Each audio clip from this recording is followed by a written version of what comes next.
जो आज हमारे इस वर्चुअल मीट में और कुछ पत्रकार जो यहाँ लाइव भी मौजूद हैं कोरोना के सारे अप्रोप्रिएट बिहेवियर के साथ, उनको मैं बहुत बहुत धन्यवाद दूंगा कि इस घड़ी में आप लोग हमारे साथ आज खड़े हैं। बंधुगण, बहुत दुख के साथ कहना पड़ रहा है कि आज कोरोना काल में जब देश कोरोना के साथ लड़ रहा है, हमें यह पीसी करना पड़ रहा है। और मुख्यतः यह प्रेस कॉन्फ्रेंस बंगाल में जो स्थिति अभी बन के उभरी है, जिस प्रकार से वहां हिंसा हो रही है, उस विषय को लेकर है। प्रजातंत्र में आज जो जिस प्रकार का मंजर हम बंगाल में देख रहे हैं, विश्वास नहीं हो रहा है। आज से पहले हिंदुस्तान में कभी इस प्रकार का मंजर किसी चुनाव के बाद किसी भी राज्य में हम में से किसी ने नहीं देखा था। बहुत दुखद है। धू धू करके आज बंगाल जल रहा है। दुख के साथ मुझे कहना पड़ रहा है, लोकतंत्र में जीत के बाद गरिमा होनी चाहिए। लोकतंत्र में जीत के बाद ग्रेशियसनेस होनी चाहिए। जीत को एक्सेप्ट करने में एक गरिमामय तरीका होना चाहिए। आज बंगाल में ये जो तरीका है, जिस प्रकार से आज हम वहां हिंसा देख रहे हैं, ये किसी ने भी नहीं सोचा था कि हिंदुस्तान के लोकतंत्र का इस प्रकार से किसी राज्य में धज्जियां उड़ेंगी। मुझे ये कहते हुए और मुझे ये प्रेस कॉन्फ्रेंस करते हुए भी बहुत दुख हो रहा है। बंधुगण, दिल दहलाने वाले दृश्य सोशल मीडिया में, टेलीविजन चैनल्स के माध्यम से हम सभी देख पा रहे हैं। रूह कांप उठती है ऐसे दृश्य देख के। लोगों के घर में आग लगा दिए गए हैं, लोगों के घर तोड़े जा रहे हैं, कार्यकर्ताओं की हत्या की जा रही है, अराजकता सड़क पर पूरी तरह से छा गई है। काले बादल आज बंगाल के ऊपर हिंसा के रूप में मंडरा रहे हैं और संपूर्ण रूप से वहां जो प्रशासन है वो चरमरा गई है, वो समाप्त हो गया है। हमारे कार्यकर्ता हर मिनट हर घड़ी हमारे नेताओं को फोन कर रहे हैं और एक ही गुहार है, हमें बचा लीजिए, हमें बचा लीजिए। हमारे घरों को, हमारे घर वालों को मारा जा रहा है, हमारे साथ हिंसा हो रही है, हमें बचा लीजिए। सबका एक ही गुहार है। और मैं आज यहां स्पष्टतः बता दूं, ये जो कुछ भी बंगाल में हो रहा है, ये स्टेट स्पॉन्सर्ड है। ये स्टेट स्पॉन्सर्ड वायलेंस है। This is state sponsored violence. ये प्रशासन द्वारा स्पॉन्सर्ड हिंसा है, अराजकता है, आगजनी है, बलात्कार है, क्रूरता है। क्या दोष था उन लोगों का जिन लोगों ने एक अलग विचारधारा को चुनने की कोशिश की? बंधुगण, बंगाल में 2.28 करोड़ 2,28,00,000 बंगालियों ने, हमारे साथियों ने हमें वोट दिया है। क्या उनका अधिकार नहीं है कि वो अपने नैतिकता के हिसाब से, अपने विवेक के हिसाब से किसी पॉलिटिकल पार्टी या किसी विचारधारा को चुने? उनको कौन बचाएगा? क्या ममता जी की सरकार, क्या बंगाल की टीएमसी की सरकार, क्या वहां की प्रशासन इनके प्रति निष्ठुर रहेगी? क्या इन 2.28 करोड़ बंगालियों का कोई डेमोक्रेटिक, कोई लोकतांत्रिक अधिकार नहीं? मैं आज सवाल पूछता हूं, क्या गलती थी श्री अभिजीत सरकार की, जो बेलाघाट से आते थे, जिनको मौत के घाट उतार दिया गया? क्या गलती थी श्रीमती शोभा रानी मंडोल की, जो जगदल से आती हैं और उनका कसूर सिर्फ इतना है कि वो एक मां थी, एक भारतीय जनता पार्टी के बूथ कार्यकर्ता की। उनका बेटा बूथ में हमारे बूथ एजेंट के नाते काम करता था, इसलिए कल उनको मार मार के मौत के घाट उतार दिया। क्या गलती थी शोभा रानी जी की? क्या गलती थी उत्तम घोष की, जो रानाघाट से आते हैं, उनको घसीट घसीट के मार दिया गया? क्या गलती थी होरोम अधिकारी की, जो सोनापुर दक्षिण से आते हैं, उनकी हत्या की गई? क्या गलती थी मोमिक मोइत्रा की, जो सीताकुची से आते हैं, जो आज वो हमारे बीच में नहीं है? और क्या गलती थी गौरव सरकार की, जो बोलपुर के सदस्य थे, बोलपुर से भारतीय जनता पार्टी के सदस्य थे, उनको मौत के घाट उतार दिया गया? मैं खुद व्यक्तिगत रूप से सोशल मीडिया में श्री अजीत सरकार के पोस्ट को फॉलो कर रहा था, जैसे तमाम हिंदुस्तान फॉलो कर रहा था। अजीत सरकार मरने से पहले उन्होंने पूरा डिस्क्रिप्शन दिया है उनके घर के साथ क्या किया गया। उनके घर के अंदर टीएमसी के गुंडे घुस आते हैं। ये जो अजीत सरकार है, ये कुत्तों के प्रति बड़ी इनकी आसक्ति रही है। जो स्ट्रे डॉग्स होते हैं उनको वो अडॉप्ट करते थे, उनको पालते थे, उनको दूध पिलाना, उनको पावरोटी खिलाना, किस प्रकार से वो करते थे, एक मानवता का काम करते थे। उन्होंने लिखा है मरने से पहले कि मेरे घर में टीएमसी के गुंडे घुस आए और जो कुत्ते मैंने पाल रखे थे उस कुत्ते ने छोटे छोटे बच्चे दिए थे, उनको काट दिया, उनको नृशंसता के साथ, उनको क्रूरता के साथ उनको मार दिया। उसके बाद उनके घर में आग लगाई गई और बाद में सड़क में खींच करके उनको लिंचिंग करके बीच सड़क में टीएमसी के गुंडों ने मौत के घाट उतारा। उनकी गलती सिर्फ इतनी थी कि उन्होंने भारतीय जनता पार्टी के लिए काम करने को स्वीकार किया था। बंधुगण, आज इन्हीं सभी विषयों को ध्यान में रखते हुए जिस प्रकार की क्रूरता बंगाल में हो रही है, भारतीय जनता पार्टी के राष्ट्रीय अध्यक्ष आदरणीय श्री जेपी नड्डा जी आज खुद बंगाल जा रहे हैं और सभी कार्यकर्ताओं से हमें अपील है, आप बिल्कुल ना घबराएं। संगठन, पार्टी एक मुस्त होकर आपके साथ खड़ी है। पार्टी के अध्यक्ष अर्थात स्वयं पार्टी आज आपके साथ खड़ी रहेगी, आपके घर पर आएगी, आपसे अध्यक्ष जी मिलेंगे।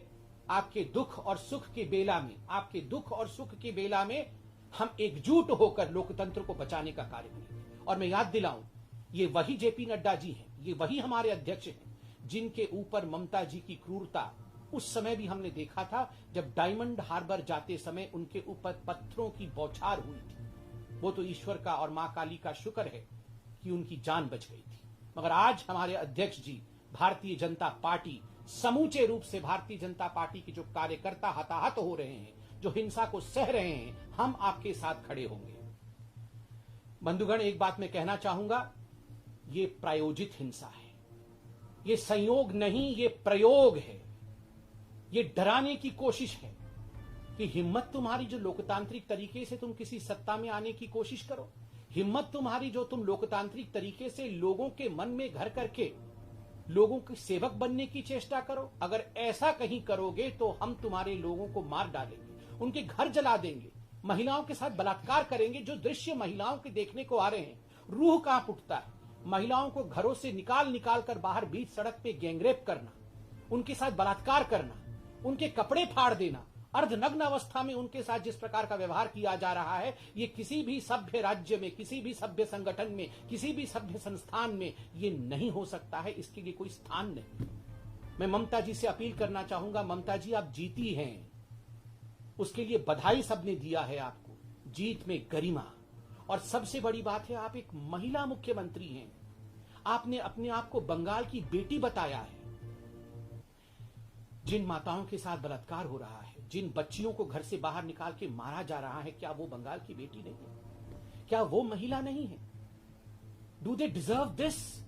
क्या उनके साथ इस प्रकार का व्यवहार होना चाहिए? ममता जी, आप अपने दिल के अंदर झांक करके देखे, एक बार अपने दिल से पूछे कि उन माताओं ने क्या गलती की थी। सिर्फ इतनी गलती की थी कि उन्होंने भारतीय जनता पार्टी को वोट किया। बंधुगण, मैं यह भी पूछना चाहूंगा ममता जी की पार्टी से, और मैं इसलिए कह रहा हूं कि यह संयोग नहीं प्रयोग है, यह प्रायोजित है, क्योंकि ममता जी के उस भाषण को जरूर सुनाइए।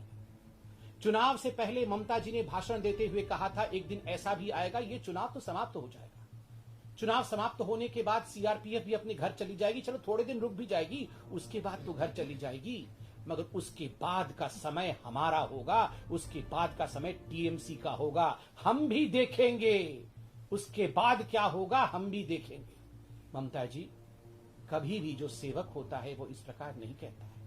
आज पूरा हिंदुस्तान, पूरा विश्व देख रहा है बंगाल में क्या हो रहा है, और शांति की अपील भी आप इस प्रकार करती हैं। शांति की अपील में भी अशांति, शांति की अपील में आप कहती हैं कि हमारे साथ तो बीजेपी वालों ने अत्याचार किया, सीआरपीएफ वालों ने अत्याचार किया, मगर चलो आप लोग ऐसा मत करो। ये कोई शांति की अपील है? ये शांति में भी जहर घोलने की चेष्टा है। कहीं ना कहीं आप इंगित कर रही हैं कि जो हो रहा है वो सही हो रहा है। बंधुगण, अंत में मैं इतना ही कहना चाहूंगा, ये जो टीएमसी पार्टी है, आपको याद होगा कहीं भी कुछ घटना घटती थी तो ये डेलीगेशन भेजती थी। डेलीगेशन उत्तर प्रदेश में, डेलीगेशन कर्नाटक में, डेलीगेशन मध्य प्रदेश में, और हर जगह जाके ये फोटो टूरिज्म करके इनका डेलीगेशन आता था।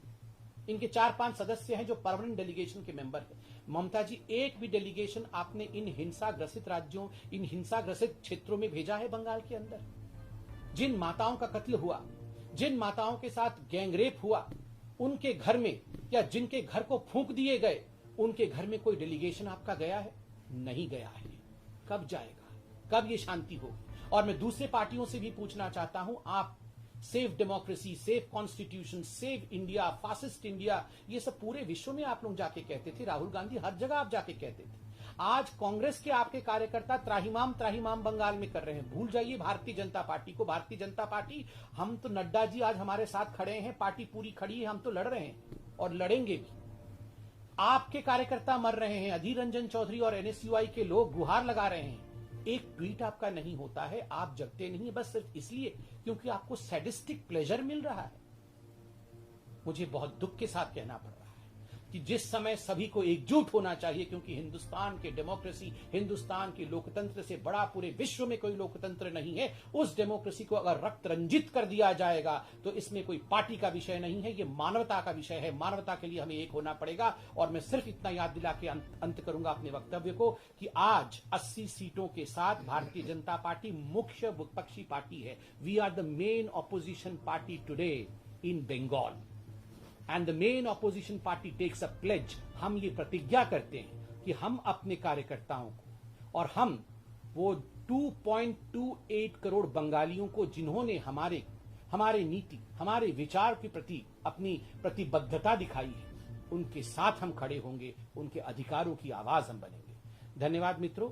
मेरे साथ था मेरे भाई, बंगाल के जाने माने चेहरे, इस देश के एक जाने माने बुद्धिजीवी डॉक्टर अनिर्बान गांगुली जी, जो खुद इस चुनाव में चुनाव लड़के भी आए। भोलपुर में बहुत अच्छा प्रदर्शन भी उन्होंने किया, क्योंकि ग्राउंड रियलिटी वो जानते हैं। खुद कई हजार फोन इनको आ रहे हैं। मैं उनसे निवेदन करूंगा कि वो आप सबको संबोधित करे, बंगाली में भी करे, अंग्रेजी में भी करे, ताकि पूरा देश, पूरा विश्व समझ सके कि आखिरकार बंगाल में क्या हो रहा है। आदरणीय अनिर्बान जी।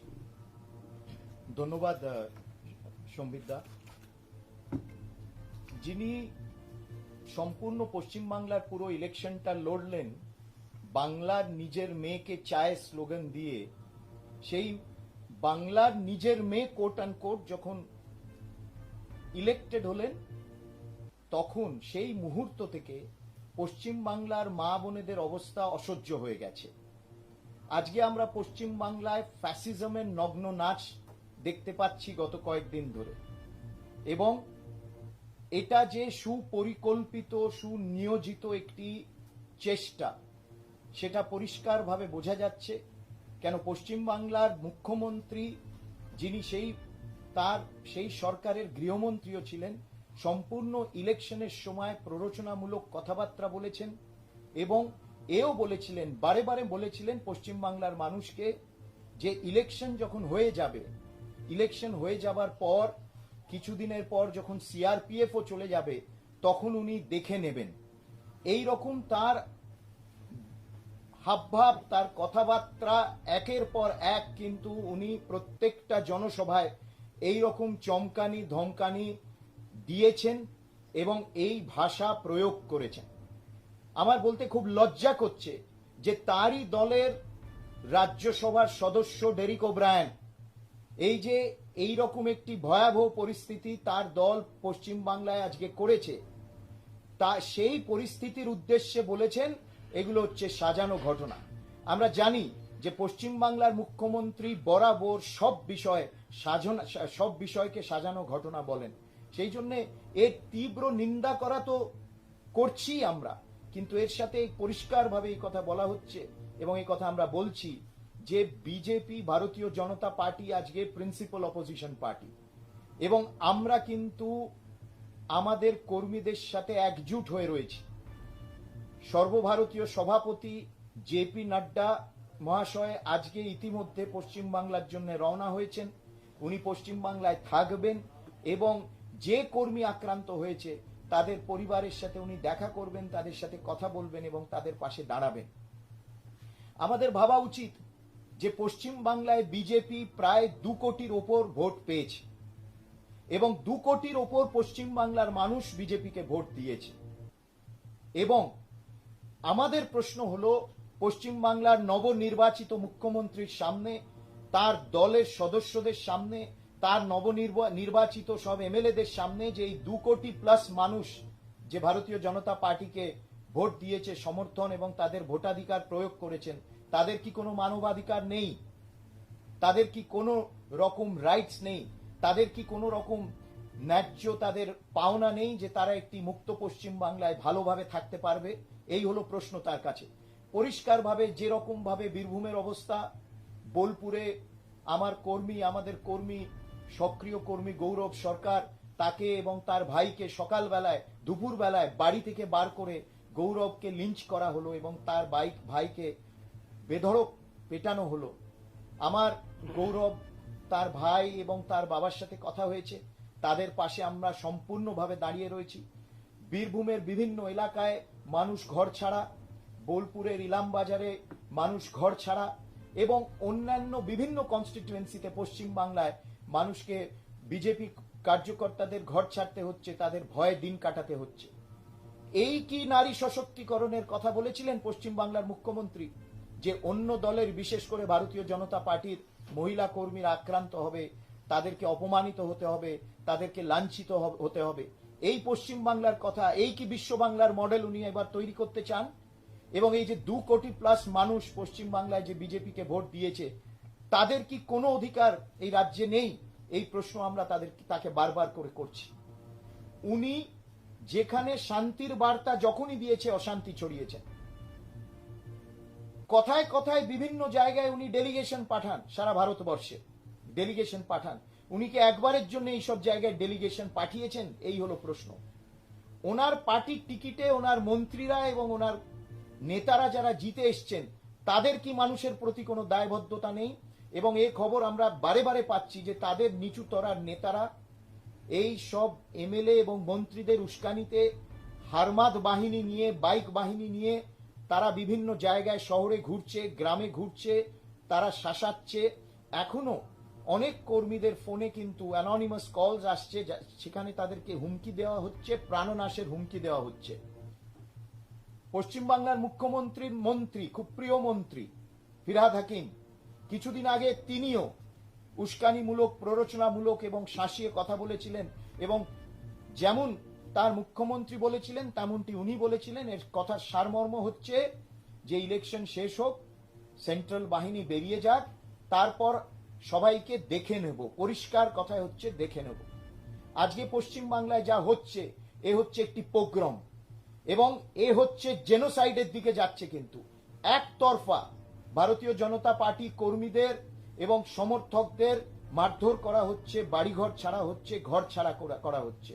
এই ঘর ছাড়ার রাজনীতি এমন একটি চরম পর্যায়ে পৌঁছেছে যে আমাদের ভাবতে হবে যে আগামী দিনে এই রকমই পশ্চিম বাংলা চলবে নাকি এর অবসান ঘটবে।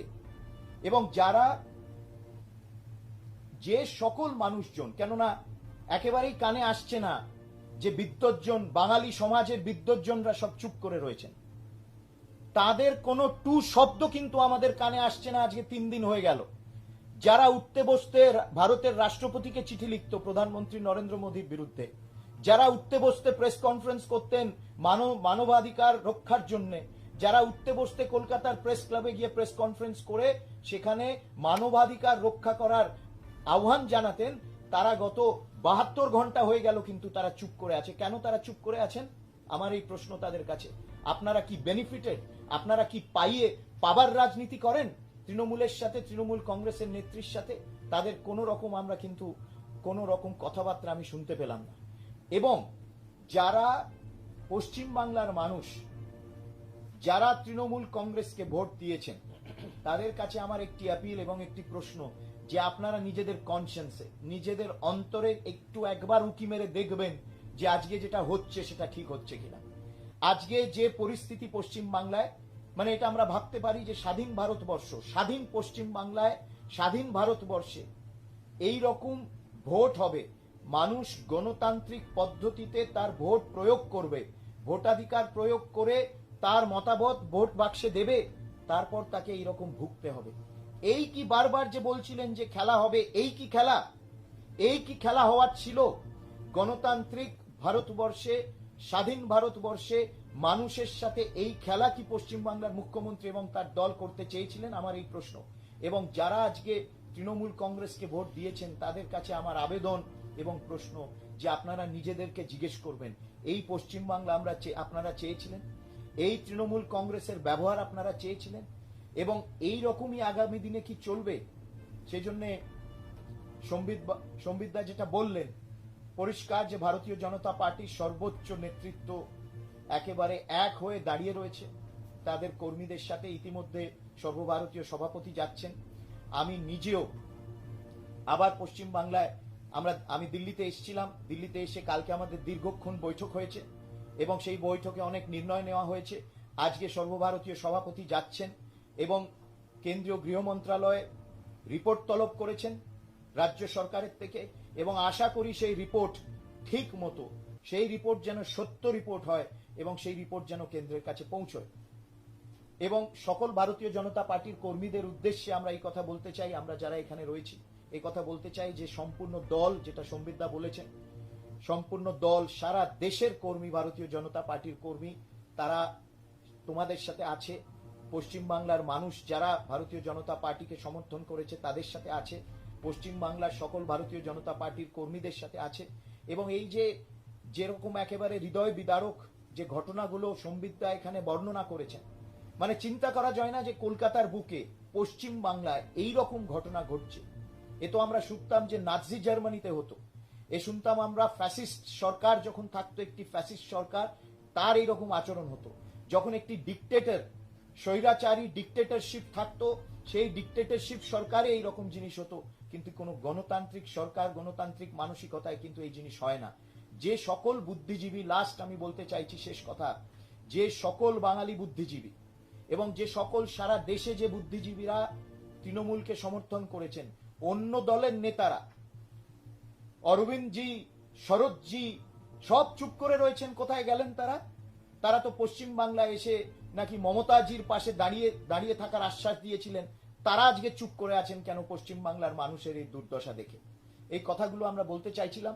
এবং এই জঘন্য অপরাধের আমরা নিন্দা শুধু করি না, আমরা কিন্তু মাঠে নেবে আমাদের কর্মীদের সাথে সকল আমরা নেতারা রয়েছে এবং কর্মীরাও রয়েছে এবং এর অবসান যাতে ঘটে, এর অবসান যাতে আমরা ঘটে আমরা একেবারে কিন্তু দৃঢ় সংকল্প নিয়েছি। এই কথাগুলো আমরা বলতে চাইছিলাম। এবং আগে আমরা কন্টিনিউয়াসলি এই সিচুয়েশন মনিটর করছি। আমাদের সর্বভারতীয় সাধারণ সম্পাদকরাও, তাদেরকেও ইনস্ট্রাকশন দেওয়া হয়েছে যাওয়ার জন্য। সম্বিতদাও কিছুদিনের মধ্যে, আর কয়েকদিনের মধ্যে কলকাতা পৌঁছচ্ছেন এবং আমরা সবাই একসাথে এই দুর্যোগের সময় কিন্তু আপনাদের সবার সাথে আছি। Sanjay ji thank you. आप संजय जी आगे की कार्यवाही जैसे आपको उचित लगे।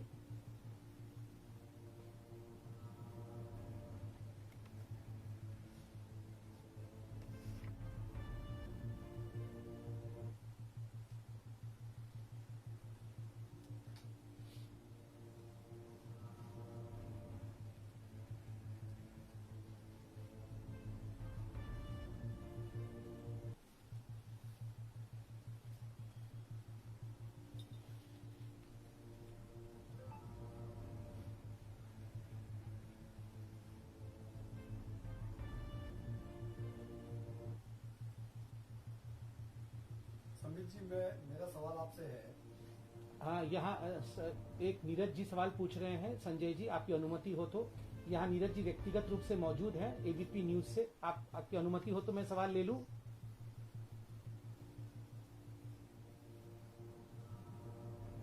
हाँ नीरज जी पूछिए। संबित जी, मेरा सवाल आपसे ये है कि बंगाल में चूंकि अब आप प्रमुख विपक्षी दल के रूप में है, केंद्र में आपकी सरकार है और बंगाल में लगातार भारतीय जनता पार्टी के कार्यकर्ताओं को मारा जा रहा है, पीटा जा रहा है, उनकी हत्याएं हो रही है। क्या आपको लगता नहीं कि पश्चिम बंगाल में राष्ट्रपति शासन लगाने के सारे वो सर्कम चांसेस हैं जो किया जा सकता है? तो क्या आप लोग केंद्र सरकार से, राष्ट्रपति से इस बारे में कोई बात करेंगे, उनसे डिमांड करेंगे कि पश्चिम बंगाल में राष्ट्रपति शासन लगाया जाए? देखिए नीरज जी, सबसे बड़ी बात है कि भारतीय जनता पार्टी एक लोकतांत्रिक पार्टी है। लोकतंत्र में, प्रजातंत्र में हम संपूर्णतः विश्वास रखते हैं। पूरी एक प्रक्रिया होती है। अगर किसी राज्य में हिंसा होती है तो उसकी एक प्रक्रिया होती है, उसका आंकलन किया जाता है। और जैसे अभी बताया गया कि इन सभी विषयों पर गवर्नर ने भी वहां के लोकल जो प्रशासनिक अधिकारी हैं, इंक्लूडिंग होम सेक्रेटरी इत्यादि को बुलाया था, तलब किया था, उनसे पूछा था और ठीक उसी प्रकार MHA ministry of home affairs ने एक रिपोर्ट तलब किया है बंगाल के सरकार से, बंगाल में किस प्रकार की परिस्थितियां हैं। जब वो रिपोर्ट आ जाएंगी, इन सभी विषयों पर होम मिनिस्ट्री चिंता करेगी। चिंता करने के बाद जो भी निर्णय लेना होगा वो होम मिनिस्ट्री लेगी। हम लोग पार्टी के कार्यकर्ता हैं, प्रवक्ता हैं, बिल्कुल सही बात है, पार्टी संपूर्ण रूप से अपने कार्यकर्ताओं के साथ खड़ी रहे। इन सब विषयों में हम अपने मत को रखते हैं, किंतु जो भी प्रशासनिक प्रक्रिया होती है वो प्रशासन के अधिकारी ही लेते हैं। धन्यवाद।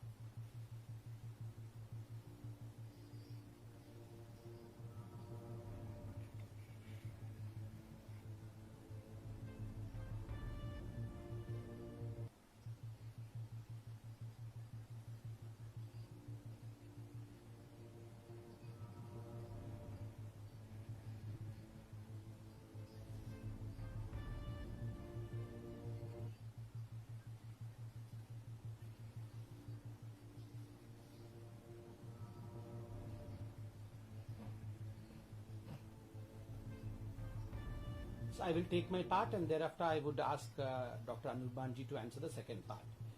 Payal, first and foremost, I would request you also to be extremely safe, because you all have been following your timeline in the social media, and we have seen as to how some of the goons, in fact, have attacked you while you were in the counting center of Subhendu Adhikari ji in Nandigram. So that is for the world to see. And well, yes, as far as how would we make our people keep patience, those who are in fact facing the terror which has been unleashed, my answer would be, first and foremost, I would like to pay my obeisance to the Karyakartas of West Bengal, the BJP Karyakartas of West Bengal. Payalji, it is long since our Karyakartas have faced this kind of violence. I mean, it's unimaginable. We leave aside Karyakartas, our Nadda ji, our party president, Nadda ji had to face stone pelting when he visited Bengal. So under such adverse condition also, over the years, our Karyakartas have maintained patience, they have worked, they have never in fact taken arms in their own hand. They have always believed in the law of the land, and we would only say them, have faith on us. We as a party are a family. We would stand with you. The difference between Trinamool Congress and Bharatiya Janata Party is that in the Trinamool Congress, it is the family, that is the PC and the Bhaipo, the family which is the party. Whereas in Bharatiya Janata Party, it is the party which is the family. Each one of us consider every Karyakarta of BJP in Bengal as our family. Well, yes, we have lost some of the most important members. Our Adhyaksh ji is going there for a 2-day tour. He would be meeting all of them, and he will assure them that violence will not befall them. We will do whatever best can be done. I now hand over the mic to Dr. Anirbanji for the next part. Payaldi, you see, the issue is that the local administration, especially the police, has become completely unresponsive. And this is the case since the day of, since 2nd May afternoon. They have become unresponsive, and they are under tremendous pressure, and a certain level of officers are refusing to address the issues whenever they are being appealed to. And this is a deliberate instruction which is very clear. This is the way the Chief Minister of West Bengal functions. She has done it in the past, she is doing it now. And even in her winning press conference after she had won, she clearly indicated that those officers who were doing their duty as per the guidelines of the Election Commission of India would be taken to task, and would be taken to task. This is exactly what she has been doing. So therefore, I would appeal to the local administration, the local police, that to be responsive to the appeals, entreaties of our workers. It is, if they are wearing the uniform, it is their duty to do that. And if they don't, they are failing in their duty. And they must also remember that a political situation doesn't continue to be as it is indefinitely. There are ups and downs, and there are shifts also in any political situation or in any political state. Tomorrow there's going to be a meeting in West Bengal, in Kolkata. Our respected national president of Bharatiya Janata Party, Shri JP Nadda ji, will be there. এবং সেই মিটিংয়ে সেইখানেও আগামী দিনে কিভাবে কি legal course হবে, কি হবে, সেগুলো সব চর্চিত হচ্ছে। কিন্তু আবার আমি এখানে বলবো যে পুলিশ প্রশাসন এবং পশ্চিম বাংলার প্রশাসন, কেননা চিফ সেক্রেটারি জানেন, হোম সেক্রেটারি জানেন, ডিজি জানেন, এবং তাদের গভর্নর মহাশয়ের সাথেও মিটিং হয়েছে। এবং আমি আলাপন বাবু এবং সবাইকে আমি নাম নিয়ে বলছি, হোম সেক্রেটারিকেও অ্যাপিল করছি যে আপনারা কিন্তু don't look the other way. যখন এই পরিস্থিতি ডেভেলপ হচ্ছে, আপনাদের duty, you are to function under the constitution of India. এবং আপনারা যদি অন্যদিকে তাকিয়ে থাকেন যখন এই জিনিস হচ্ছে তখন কিন্তু আগামী দিনে আপনারাও, লোকে কিন্তু আপনাদেরকে কমপ্লিসিট বলে বলবে। People will consider you, home secretary, chief secretary, DGP and all the other officials to be complicit in this mayhem that is going on. हाँ,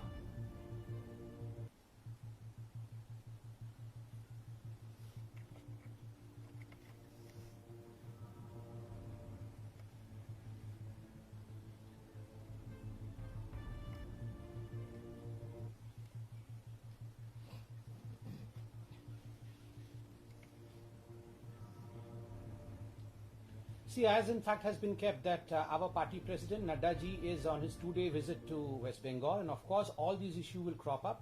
What kind of demand would be kept forth by the Bharatiya Janata Party would be decided there by the party president, looking into the circumstances that have taken place. But most importantly, look at the goriness of it. How grotesque is it? I mean, just imagine while one of our victims, one of our party karyakartas who is a victim now, Abhijit Sarkar, he was doing a Facebook Live, and in the Facebook Live he mentions the atrocities that his family and he himself has faced under the local newly elected TMC MLA. And thereafter he is lynched and he is killed on the streets of Bengal. This is something which has an electronic evidence.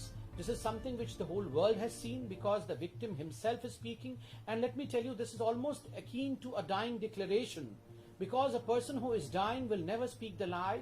And this, I believe, legally can be taken as a dying declaration, but these decisions will be taken at the highest body of the party as soon as our party Adhyaksh, our party's president, Sri Nadda ji, lands in Bengal.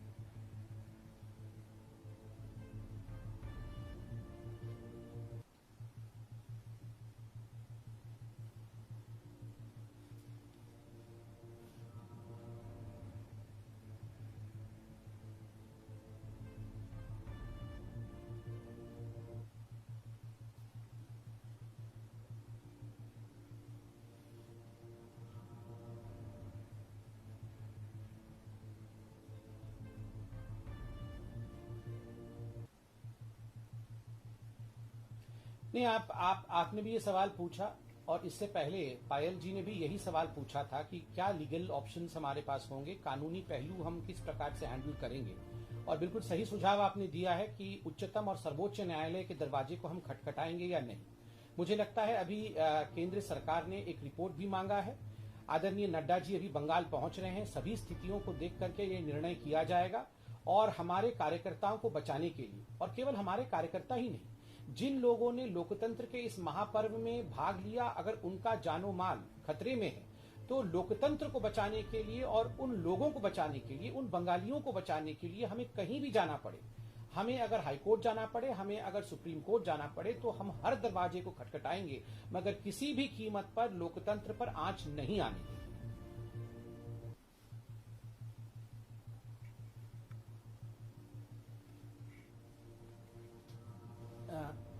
Pragya ji, sir मेरे दो सवाल है। पहला सवाल ये है, अभी आप डिसाइड करेंगे कि कैसे जान माल की रक्षा की जाए, पर इसी बीच बहुत सारे आपके कैंडिडेट्स भी हैं जिन पर भी अटैक हुआ है, वो भी कॉल कर रहे हैं कि कैसे सीआरपीएफ की सिक्योरिटी उन्हें भी दी जाए। उनके लिए तुरंत क्या उपाय आप लोग कर रहे हैं, क्योंकि जब आप जाएंगे उन्हें हौसला मिलता है, पर उसके साथ साथ उन्हें जो सिक्योरिटी चाहिए, बंगाल एक बहुत बड़ा राज्य है और बहुत जगह आप लोग अटैक में हैं, तो उसके लिए इमीडिएट सिक्योरिटी का कोई बंदोबस्त हुआ है।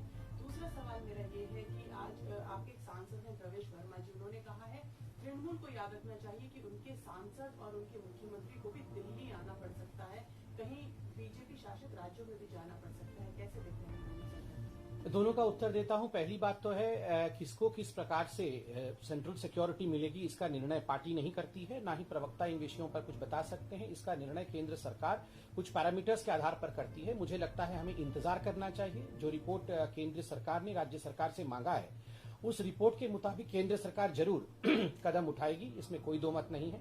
सभी के जान को और सभी के जानो माल को बचाना ये हमारा कर्तव्य है। आपका दूसरा प्रश्न है कि प्रवेश वर्मा जी ने कुछ कहा कि वहां के नेता शायद दिल्ली आएंगे। मैंने ये देखा नहीं है, मगर मुझे लगता है, मैं देखूंगा इसके बाद प्रेस कॉन्फ्रेंस के बाद कि उन्होंने एग्जैक्टली क्या कहा है। मुझे लगता है उन्होंने शायद कहा होगा कि सुप्रीम कोर्ट में हियरिंग इत्यादि अटेंड करने के लिए, क्योंकि इस विषय को अगर लेकर कोई कार्यकर्ता सुप्रीम कोर्ट जाता है तो सुप्रीम कोर्ट से न्याय की प्रक्रिया से डरना चाहिए किसी भी वैसे व्यक्ति को जो अत्याचार और हिंसा फैला रहा है। मुझे लगता है उस संदर्भ में उन्होंने कहा होगा। मैं फिर भी उसको देखूंगा। अंतिम प्रश्न कोई पूछ रहे थे? हाँ अजय जी।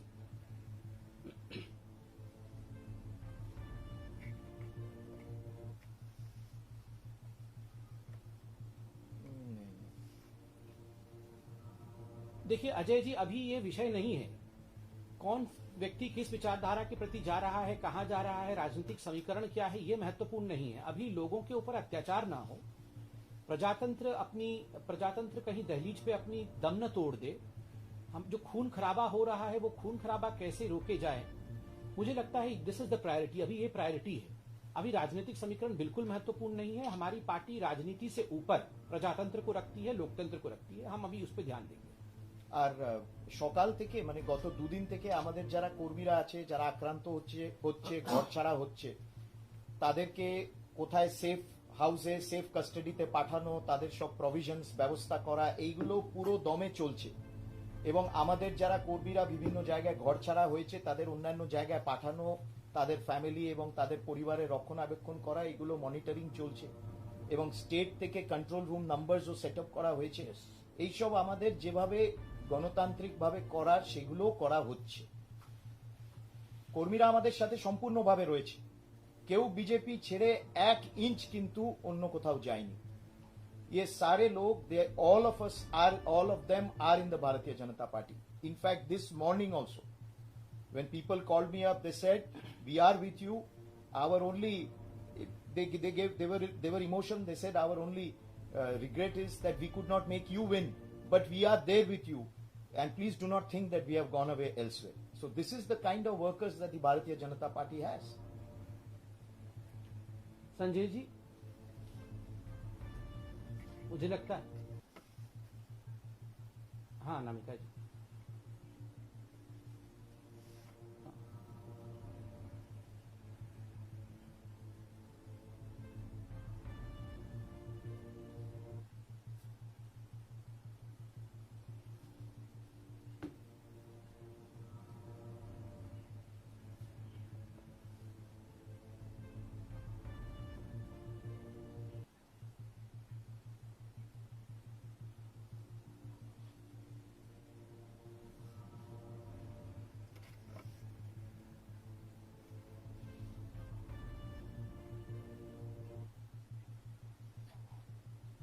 देखिए अनामिका जी, आपके इस चैनल के माध्यम से और आज जिस वर्चुअल मीट में आप सभी बड़े पत्रकार जुड़े हुए हैं, एक बात भारतीय जनता पार्टी का एक छोटा सा कार्यकर्ता होने के नाते, एक प्रवक्ता होने के नाते, हम दोनों भाई जो यहाँ बैठे हैं, हम लाखों करोड़ों अपने कार्यकर्ताओं को, और केवल कार्यकर्ताओं को ही नहीं, जिन लोगों ने हमारे पार्टी को वोट दिया और जिन लोगों ने हमारे पार्टी को वोट नहीं भी दिया, उन लोगों को आश्वासित करना चाहते हैं कि आप बिल्कुल निश्चिंत रहिए।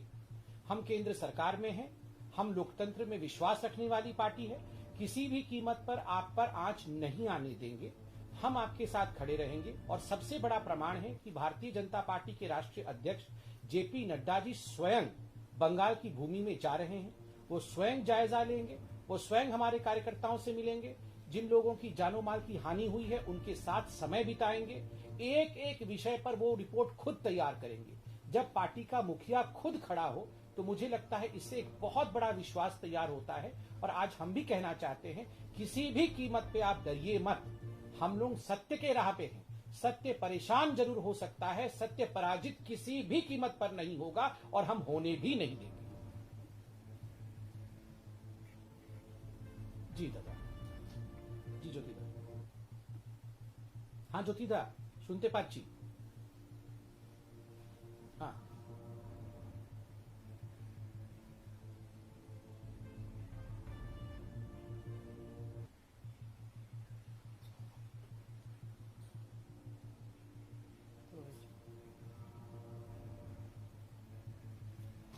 नहीं, मैंने व्यक्तिगत रूप से वो देखा नहीं है। अभी ये सवाल मेरे से पूछा गया था। मुझे लगता है वो सुप्रीम कोर्ट में या कहीं केस होगा तो शायद आना पड़ सकता है अपीयर करने। ये विषय पे किसी ने कहा होगा, मगर मैं उस पर देखूंगा क्या who has said what, we will see that.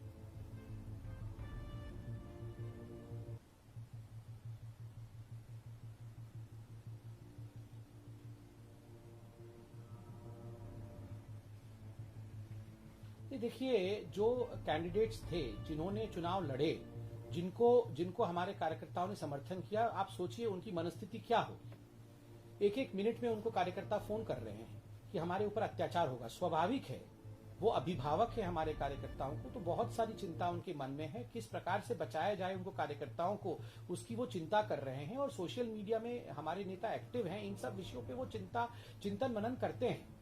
मगर अंतिम निर्णय जो है, ये निर्णय पार्टी के अध्यक्ष खुद जा रहे हैं। सब कुछ देखने के पश्चात, सर्कमस्टेंसेस को उनकी मुआयना करने के पश्चात खुद अध्यक्ष जी ही लेंगे। धन्यवाद।